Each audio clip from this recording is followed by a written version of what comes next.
Guys, in today's video I am going to be giving our quarter 3 update. We just started our third quarter in our homeschool, so I figured I would talk about some new unit studies as well as just do an overall recap of all of the homeschool curriculum that I use with my 3 kids. Alright, so in today's video we are talking about our third quarter update, where I'm just going to be sharing some of the plans for our third quarter as well as just a recap of the curriculum. I know I've made tons of changes, plus I have lots of new subscribers, so I figured it would be best. We're just going to get it all back. We're going to make it make sense because I've gotten lots of questions of what curriculum we actually use.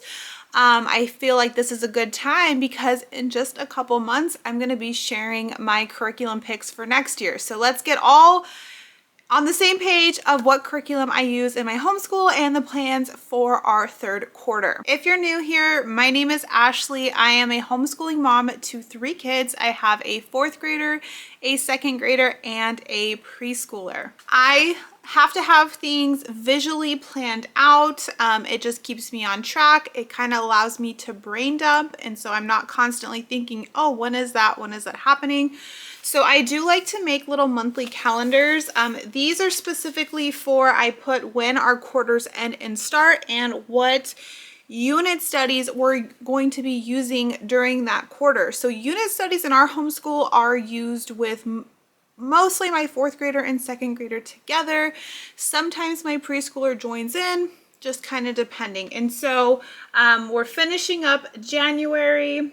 We are finishing up our Charlotte's Web and water cycle units. And then I know visually I can just look, okay, we're moving into Gather Round North America. And then we're doing our Sunlight Butterfly unit. So I already know for the next couple months what units we're going to be doing. And so that keeps me on track because it's very easy as you learn about new curriculum, you see your favorite curriculum company drops a new unit study to just want to drop everything and buy the newest thing. I'm so guilty of that, but doing this, I'm like, no, we have to do this unit study, we have to do this one, and I planned it that way for a reason. So what we're finishing up right now, so we started this at the end of our 2nd quarter, beginning of our 3rd quarter. We were trying out some new curriculum. Like I said, I'm guilty of doing the same thing. So I wanted to try out some units from Moving Beyond the Page, and so we are finishing up Charlotte's Web and the water cycle. The water cycle I bought digitally, so I don't actually have the physical book. I'm going to be sharing separate reviews on both of these individually, and I've already done a video on Moving Beyond the Page to hear my opinion on that. So I'm not going to go super in detail, but we're going to do more Moving Beyond the Page units, just not any one soon because I already have Gather Round units and a Sunlight unit that we're going to be doing. Next week, or by the time you actually see this video, we're going to be going back into our North America unit from Gather Round. We actually started this a few months ago before all of the holidays, and we really liked it. It was actually our first time ever using Gather Round. We got through 5 lessons and we absolutely loved it, but all of the holiday units were coming up, and so it just felt necessary to pause and bring it back. And so that has always been the plan, to bring it back after the new year. And so we are going to finish up the last 15 units of North America from Gather Round. Once we finish it all, I'll be sharing a full review, but we absolutely love Gather Round. We completed another unit over the kind of the holiday season. We did their US history, the new world. It fit really well in our fall and like Thanksgiving unit, and so we absolutely loved it, and we're excited to get back into this one. And then as spring is approaching, once we complete that, we're going to jump into our butterfly unit from Sunlight. I don't want to give too much away because I have my own video coming out on this, but I'll give you some sneak peeks. So it's the standalone unit from Sunlight on butterflies. It comes with some really fun books, some activities. We're going to be growing butterflies, so we're going to be watching the life cycle. We've done that before, but my daughters were actually really young when we did it. And so I'm excited to do it again. And then my son will be able to join in. So I will be sharing all the details on that. Because I think honestly, that's like a really good springtime unit, is doing some type of like insect bug study, because you can go through the life cycles. So I'll be sharing more on that soon too. Those are our like unit studies we're wrapping up and upcoming unit studies. I've really found the balance. We can pretty much handle one unit study at a time. We only homeschool 3 full days a week, because on Mondays and Fridays, my kids have co-op classes. And so our actual school days are Tuesdays, Wednesdays, and Thursdays. And so we pretty much have been in a good flow of doing like the same routine every day. So one unit study is what fits in. And then we kind of get through that one unit study faster. It's where all of our focus is on. Besides moving beyond the page, we were doing 2 units together because they're supposed to work together. We were doing Charlotte's Web and the water cycle. Honestly, I didn't see a huge connection. They're meant to be standalone, but they weren't interweaved enough to where it actually made sense to me. Going forward, I may or may not combine moving beyond the page units, but other units like gather round, only one at a time, so we can really go down rabbit holes if we want to. That's just what works for us. Before I kind of give you our curriculum recap, just some life things that are going to be happening in our 3rd quarter. So we did take a pretty long break over the holidays that I didn't really plan for. So I don't know if we're going to be taking any like weeks off during our 3rd quarter. We may. Personally, what's going on is my husband is having a back surgery, and so that means one, he'll be home for an extended period of time, and he'll need to be recovering. And so that kind of just not really impacts us, but just kind of adds something to our normal day-to-day. We'll see if any additional time needs to be taken off specifically for that. Which I don't think it will. And then because of that surgery, I won't be traveling for work. I normally travel for my job, but I will not be traveling at least during that time period, but it means after that time period, so probably in our 4th quarter, I will need to be traveling for work. And so that's just something I have to take into consideration. My kids' co-op classes do run pretty much all through our 3rd quarter. And so like, they're just gonna be busy. Both of my daughters are taking 3 classes each. So both of my daughters take individual classes. And so my oldest, who's in 4th grade, is taking a theater class.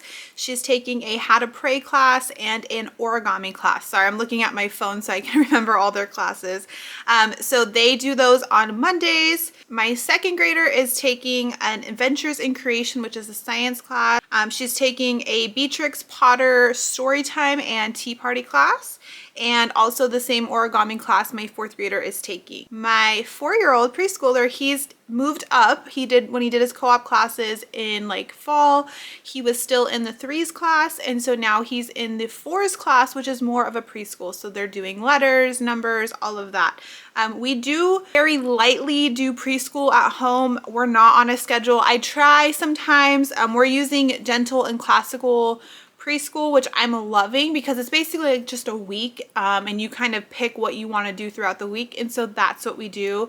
Nothing official, nothing serious, but he is really working on letter sounds. So he knows all of the letters, all of his numbers, some math, but we're really working on letter sounds leading into like a pre-K next year. And besides those classes, they also do PE classes. So every couple weeks they rotate through different sports. And so like right now they're doing football, they're going to do volleyball, and then a couple others that I can't remember. And so because they're getting those co-op classes and PE, I started the school year with a lot of electives, and honestly, we've taken them all out. The only extra electives my kids do are foreign languages. And so any art, STEM, anything like that, we're just not doing. One, sometimes it just happens in our unit studies, and so that's fine, that's enough. And then they're just doing it in the co-ops, we just don't have time to add anything else, and we just don't need to at this time. All right, so now I've kind of talked about like unit studies, co-ops. Let's go into each of my kids' individual stuff. So like, what does my 4th grader do? What does my 2nd grader do? I already said what my preschooler does, so I'm not gonna go any more into his, but let's jump in. Let's talk about my 4th grader. All right, so my 4th grader probably has had the most changes. She had changes earlier on in the school year. And so for her, we really simplified it, and I've actually simplified it across both of my daughters, and honestly the majority of their schoolwork is now done together, which if you would have asked me last year, I would have been like, no way will my kids do schoolwork together. Now our homeschools just changed. They prefer to do stuff together, and it's easier on me. I work full time, and so the more subjects that I can have them do together at the same time helps me out, or having subjects that are independent, which I'll get to as well. And so really doing unit studies and actually our language arts curriculum together has made a world of difference in their attitudes in our homeschool. And so especially for my 4th grader, she's really enjoying how we're doing things now. So she does her math independently. She uses Saxon 5.4 and she uses Nicole the Math Lady. So Saxon 5.4, this is her curriculum. In the curriculum, there's lessons and review practice. It is black and white, just an example of how the lessons work. Here's lesson like 66. It tells you the lesson. It teaches you the lesson that you can do as the parent, they can do independently. They have lesson practice exercises. So they have questions specifically on that lesson and that new topic that they need to complete. And then they have a mixed practice every day that is just a review of random topics that they've learned. So it's the spiral method. They're constantly repeating and practicing topics. So how it works with Nicole the Math Lady is my daughter logs on to Nicole the Math Lady's website. She goes to lesson 66. Nicole has a video lesson teaching my daughter the lesson.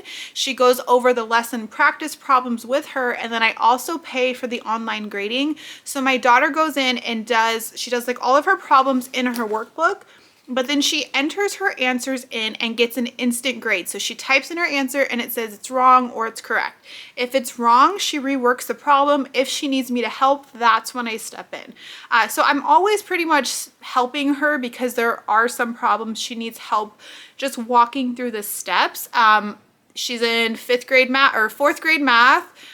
I haven't really had too much trouble helping her yet through them, but what I like about Saxon is each problem number, and I'll see if you guys can actually see this, next to it in parentheses is like a little number. That's what lesson it was taught in. So if she's not understanding how to complete a problem, we know what lesson to go back to, and I can pretty much walk through the lesson with her and find the right answer. So we love Saxon. I'm switching my youngest to Saxon next year. It just works better for us, and I love Nicole the Math Lady. So I don't know how Saxon would be without Nicole the Math Lady. I just know that with Saxon and Nicole the Math Lady, it's amazing. And I'm actually really excited. I do test my kids. They use the MAP growth test, and it just shows in certain subjects like math how they've grown.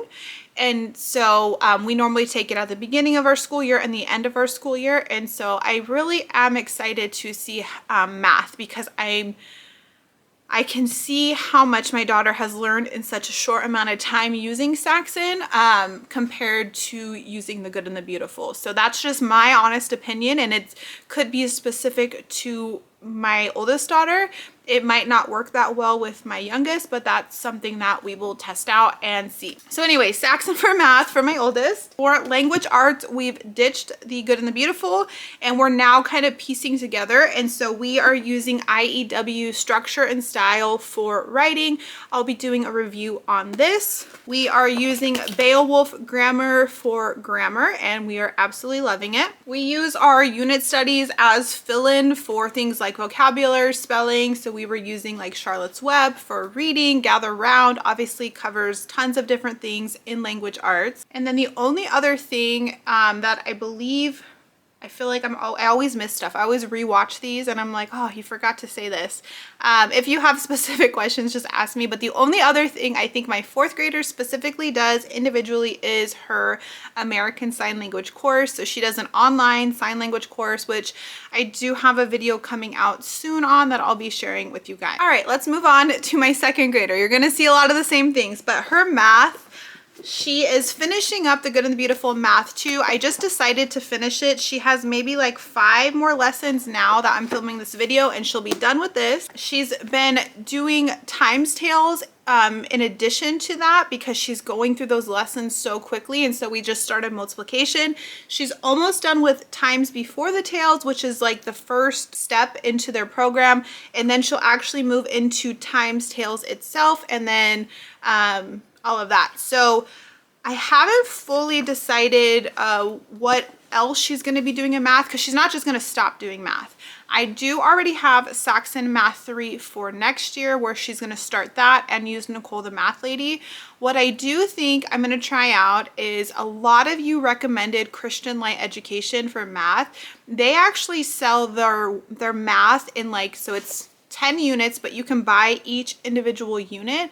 And so I did look at the scope and sequence, and so I think I could get, it's like units 207 through 210. I may just buy those. I really liked the scope and sequence of those. It's stuff that she either needs to learn or review. And so I might just buy those ones and have her work on those throughout the end of the year. There's some online ones. I just really don't like online math, to be honest. Like, yes, we use Nicole the Math Lady, but that's more of like a grading system. I really like my kids doing math on paper. So doing something like Beast Academy, I know they have workbooks, but I don't know. So, or like I've used like Prodigy Math, I've used like Me Academy, so I could supplement with that, but I'm thinking Christian Light Education, these multiplication workbooks, is probably what she's going to be using. Also for her, surprisingly, she's doing IEW structure and style writing. I was trying out a trial and I just had her kind of tag along with my fourth grader, really with no intention that it's what she'd be doing, but she loves it and they love doing it together. So she's going into third grade. She's starting it a little bit early. She's a really good reader. It does take her a little bit longer sometimes or she just needs a little bit extra help on the lessons, which is 1000% fine. I'm holding her and my oldest daughter at different levels of writing, but she's doing great. And I'm just, because of age levels or whatever, it's not stressing her out, so she's doing it. So she's doing the same level as my fourth grader is. She's doing Beowulf grammar as well, and she's doing all the same unit studies. So the only thing I think specifically different for her is, again, her foreign language, which she just finished Song School Spanish 1. She's moving on to Song School Spanish 2. I've already shared a video on Song School Spanish, but that's pretty much it.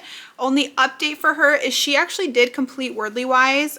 We don't love Wordly Wise, but she didn't mind it, so she just completed all 15 lessons, and so we're done with this as well. For her, that's it. So like I said, I feel like I always forget something in these videos that we use or don't use. If you have specific questions, just let me know in the comments. I'm pretty quick to answer. So really, like I said, we're in such a good flow, right? So another thing that I will say for quarter 3 we've changed is the schedule in which we do work. We used to do math was always first thing. That's the first subject you do.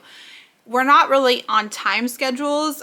Sometimes my kids wake up earlier, sometimes they wake up later, sometimes I have work meetings or busier work days than others. So we're not on a time thing, but before we always did math first. It just kind of made sense. I'm like, oh, it's your brain's ready first thing. Well, one day, I don't know why we did it last, but it actually worked out better doing it last. And so we've just been doing that and it's working really good. So now what we do is we do unit studies together. So we do our Beowulf grammar, we do our IEW writing, we do those, we do any unit studies that we're doing, any reading.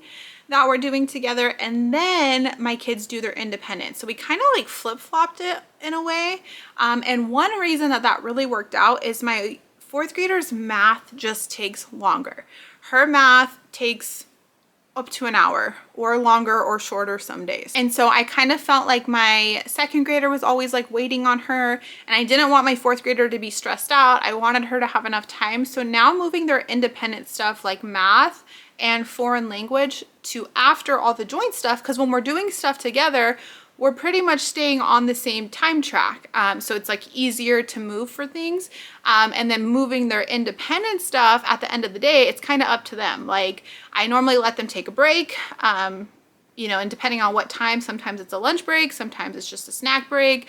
And then it's up to them to complete the other things. Now they're not allowed to do anything like screen time, or if they have a event they want to go to or hang out with their friends, they can't do any of that until their school's done. So they pretty much just work to get it done, and that's just been working really great for us. So that's something else that we've changed. With that, I mean, a lot of the unit studies they're not super independent, but like IEW, the writing is really independent. Beowulf grammar it can be independent. I do kind of chime in for some stuff, but a lot of the activities they just work on together. When we do like our Moving Beyond the Page, Charlotte's Web, they're listening to an audiobook, and so that's kind of independent. So just things like that. We just kind of rearrange our day. My work day kind of fits into that. Sometimes, like I said, sometimes my work day is different than others. So just scheduling changes is the only other main thing, but I just finally feel a calm and a peace where like we just know what every day is going to bring. We're in a really good rhythm. All of the curriculum is working really great. We're having fun. My kids are in really positive places right now with schoolwork, and so it's really making it just like enjoyable days. And I'm not in this like wanting to change stuff. I'm not trying to rearrange stuff. Like everything is just flowing, and it's beautiful. And I think it's a really awesome way to go into the second half of our school year. And hopefully we're going to keep this momentum going, this positivity going, and that's how we're going to end this school year as well. That is my third quarter update. I hope you guys enjoyed. If you have questions, leave them down below. And that's it for this video. Talk to you later, guys. Bye.